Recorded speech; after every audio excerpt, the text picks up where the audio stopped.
কিশোরগঞ্জের ৬টি সংসদীয় আসনে সব দলের মনোনয়ন চূড়ান্ত না হলেও মনোনয়নপত্র সংগ্রহ করছেন প্রার্থীরা।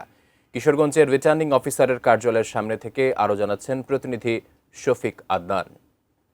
শফিক, আপনার কাছে এই মুহূর্তে কি তথ্য আছে, এ ব্যাপারে বিস্তারিত জানাবেন আমাদের। আগামী জাতীয় সংসদ নির্বাচনকে সামনে রেখে বিভিন্ন রাজনৈতিক দল কিন্তু এরই মধ্যে তৎপরতা বাড়িয়ে দিয়েছে। যদিও তারা তাদের সব প্রার্থীকে মনোনয়ন দিতে পারেনি, চূড়ান্ত করতে পারেনি, তারপরেও কিন্তু প্রচার প্রচারণা চলছে। প্রচার প্রচারণার ফাঁকে ফাঁকে কিন্তু প্রার্থীরা এরই মধ্যে তাদের মনোনয়ন ফরম সংগ্রহ করতে শুরু করেছেন। এরই মধ্যে কিন্তু আজ পর্যন্ত কিশোরগঞ্জ জেলার যে 13টি উপজেলা নিয়ে যে 6টি সংসদীয় আসন আছে, এই 6টি সংসদীয় আসনে মোট 22 জন প্রার্থী এরই মধ্যে মনোনয়ন ফরম সংগ্রহ করেছেন। তো আজকেও আমরা শুনেছি একজন প্রার্থী কিছুক্ষণ পর মনোনয়ন সংগ্রহ করবেন। তিনি হচ্ছেন বাসদ মার্ক্সবাদী দলের আলাল উদ্দিন। উনি কিছুক্ষণ পর এখান থেকে মনোনয়ন পত্র নেবেন।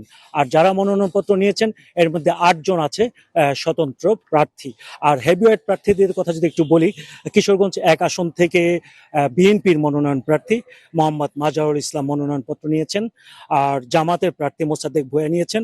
কিশোরগঞ্জ 2 আসন থেকে মনোনয়ন নিয়েছেন বিএনপির অ্যাডভোকেট জালাল উদ্দিন।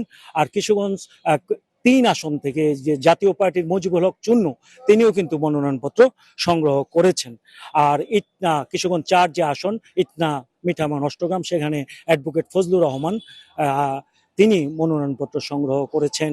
আর স্বতন্ত্র প্রার্থী আছেন, একজন নারী প্রার্থীও আছেন, কাজী রেহা কবির। তিনি স্বতন্ত্র প্রার্থী হিসাবে কিশোরগঞ্জ জেলার একমাত্র নারী প্রার্থী, তিনিও মনোনয়নপত্র নিয়েছেন।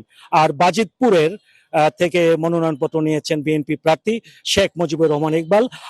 আর কিশোরগঞ্জ 6 আসন থেকে বিএনপির যে জেলার সভাপতি শরীফুল আলম, তিনিও মনোনয়নপত্র নিয়েছেন। তো এইভাবেই কিন্তু মনোনয়নপত্র ধীরে ধীরে নিচ্ছেন প্রার্থীরা।